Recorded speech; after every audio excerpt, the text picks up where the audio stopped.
Pada masa zaman Imam Ibnu Hanifah, itu ada juga seorang ateis yang cukup jago Pak dalam berdebat. Dan sudah banyak orang Islam yang tidak bisa menjawab perdebatan kalau berdebat dengan dia. Nah, sampai akhirnya dia sudah merasa betul-betul tidak ada lagi yang bisa mengalahkan dia. Tapi kali ini berbeda. Dia menantang di tengah lapangan, dikumpulkan orang. Kalau kita kan sekarang misalnya Profesor Dr. Zakir Naik, dia undang orang, dia yang tidak terkalahkan. Jadi pada masa Imam Ibnu Hanifah ada orang ateis yang tidak terkalahkan kalau berdebat. Nah, jadi waktu dia menantang orang untuk berdebat, yang mengiyakan waktu itu Imam Ibnu Hanifah. Waktu itu masih sangat muda umur beliau. Jadi di tengah keramaian itu, posisi orang ini dia duduk di atas mimbar, tegak di atas mimbar, dan orang Islam di bawah. Dan Imam Ibnu Hanifah berdiri untuk melayani tantangan dia. Kata Imam Ibnu Hanifah, apa yang akan kau perdebatkan? Jadi pertanyaan dia yang pertama apa, Pak? Pada tahun berapa Tuhan kalian itu dilahirkan? Itu pertanyaan orang ateis ini. Kata Imam Ibnu Hanifah, lam yalid wa lam yulad. Allah tidak beranak dan tidak pula diperanakkan. Itu jawaban agama kalian. Itu tidak aku terima. Berikan yang bisa aku terima. Masa sesuatu yang ada, pasti ada yang melahirkannya. Jadi kira-kira kapan Tuhan kalian itu lahir? Kemudian jawaban Imam Ibnu Hanifah, Allah itu ada sebelum adanya sesuatu. Tuhan tahu tidak tentang perhitungan? Kata Imam Ibnu Hanifah, ya aku tahu tentang ilmu hitung. Angka berapa sebelum angka 1? Tidak ada angka apa-apa. Kalau belum ada angka 1, sebelum angka 1 tidak ada angka yang lain mendahulunya, kenapa Tuhan heran kalau sebelum ada Allah memang tidak ada awalnya? Buktinya sebelum angka 1 tidak ada angka lain, Tuhan nggak komplain. Ini kok Tuhan berani mempertanyakan Allah. Kalah dia dengan debat dia yang pertama. Karena ternyata sebelum angka 1 juga tidak ada angka, tapi orang tidak pernah komplain. Malah Allah yang dipertanyakannya, Allah itu kapan lahirnya. Sementara yang tidak ada angkanya sebelum angka 1 saja orang tidak komplain. Baik, kata orang ateis ini, jadi di mana kira-kira Tuhanmu itu berada sekarang? Karena sesuatu itu pasti ada tempatnya. Dan pertanyaan seperti ini, Pak, sering juga dipakai orang di zaman sekarang. Di mana tempat Tuhan itu? Jadi kata Imam Ibnu Hanifah, Tuhan tahu enggak bagaimana bentuk air susu? Tahu? Apakah di dalam campuran susu itu ada keju? Ada. Kalau dia sudah bersatu dalam gelas, bisa enggak Tuhan tunjukkan di mana posisi keju itu sekarang? Kata orang ateis ini, ya keju itu meliputi segala sesuatu. Begitu juga dengan Tuhan. Dia ada di segala tempat. Dia meliputi segala sesuatu. Nah, kalah lagi dia untuk yang kedua. Kemudian bertanya lagi orang ateis ini kepada Imam Ibnu Hanifah, tunjukkan kepada kami zat Tuhan kamu itu apa? Zat benda padatkah, benda cairkah, atau apa? Maka Imam Ibnu Hanifah menjawab, Tuhan pernah enggak duduk di dekat orang yang sedang sakaratul maut? Ya. Sebelumnya dia bergerak-gerak? Iya. Waktu ruhnya keluar, Tuhan masih berada di sana enggak? Iya, masih berada di sana. Tahukah Tuhan ketika ruhnya itu keluar? Tidak. Tahu enggak Tuhan ruh dia itu bentuknya padat atau cair? Aku tidak melihatnya. Sedangkan ruh seorang makhluk saja yang keluar, Tuhan tidak tahu, padahal Tuhan duduk di sana. Sekarang Tuhan mempertanyakan zat Tuhan itu benda padat atau benda cair. Sangat keterlaluan Tuhan ini. Wah, teman nolak dia, Pak. Iya pula. Sedangkan ruh manusia aja tidak bisa dia mengatakan bentuknya seperti apa, kok Tuhan yang dipertanyakannya. Baik. Kemudian apalagi katanya, wahai Hanifah, ke arah manakah Allah itu menghadapkan wajahnya? Jadi kemana Allah itu menghadapkan wajah? Dijawab oleh Imam Ibnu Hanifah, kalau Tuhan menyalakan lampu, kemanakah cahaya itu menghadap? Ke seluruh ruangan. Begitulah Allah.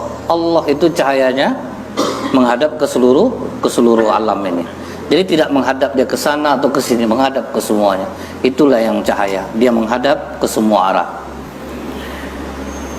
Kemudian kalau ada orang yang masuk surga itu ada awalnya, kenapa tidak ada akhirnya? Begitu juga dengan perhitungan, kata Imam Hanifah. Ada awalnya tetapi tidak ada akhirnya. Perhitungan Pak, mana ada akhirnya Pak? Dia nambah terus, tapi awalnya ada. Nah, mulai terdiam si ateis ini. Kemudian bagaimana kebaikan surga itu akan bertambah dan tidak akan ada habis-habisnya jika dinafkahkan. Kebaikan surga itu akan bertambah.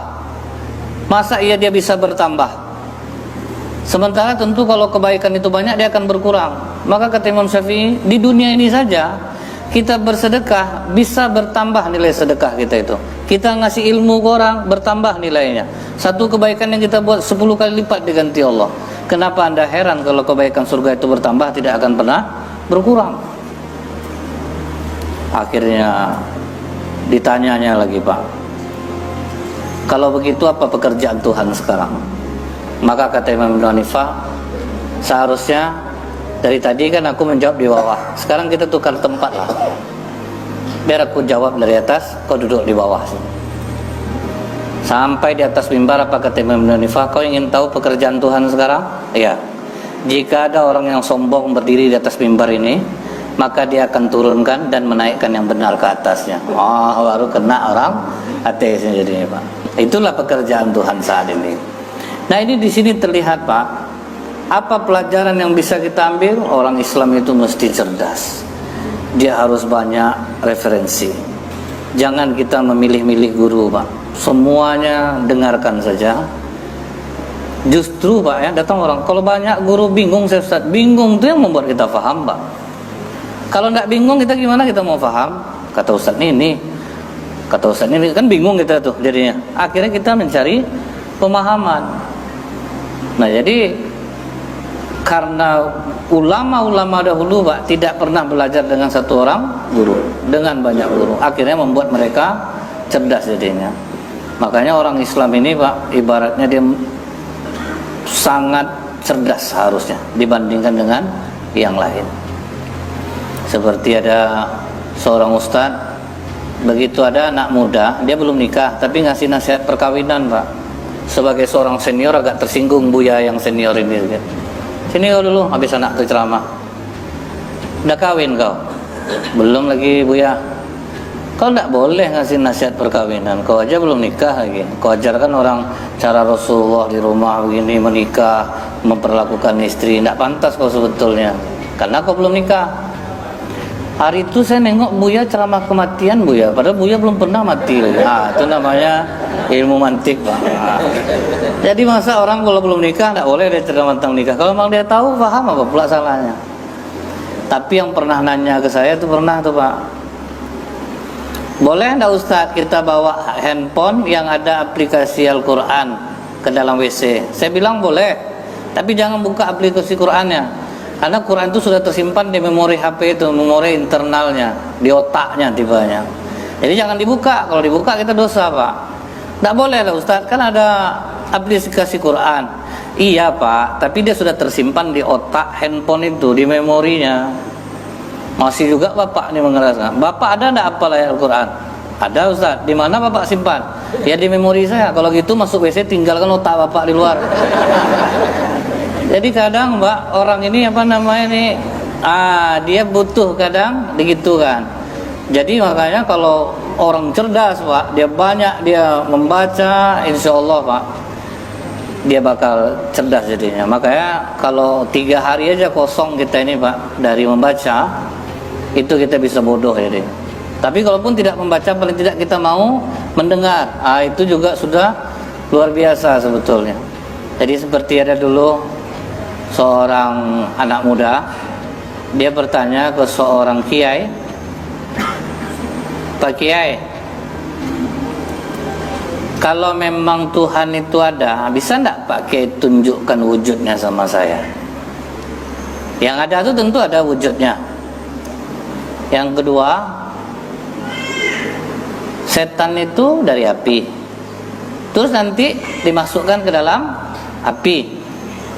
Apa tidak kurang kerjaan Tuhan? Di manalah terasa sama setan tuh, api sama api.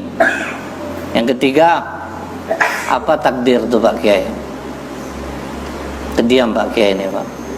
Sudah kau bertanya? Sudah, langsung tampar ya Pak. Bang! Kurang ngajar kamu, pertanyaan kamu. Pak Kiai tidak bisa jawab, jangan main tampar Pak Kiai. Itulah jawaban untuk 3 pertanyaan kau. Apa pula ini jawabannya? Ini kekerasan sama Pak Kiai. Waktu ku tampar jadi sakit kau enggak? Sakit Pak Kiai, tolong tunjukkan bentuk apa sakit tuh. Macam mana menunjukkannya Pak? Dia terasa ada, menunjukkannya gimana? Tidak bisa saya tunjukkan pakai sakit kau aja, tidak bisa kau tunjukkan wujudnya. Allah minta kau tunjukkan wujudnya sama aku. Tangan aku dari apa? Dari kulit. Pipi kau dari apa? Dari kulit. Waktu kulit beradu sama kulit tadi sakit enggak? Sakit Pak Kiai. Gitu juga setan walaupun dari api, masuk ke api tetap sakit dia.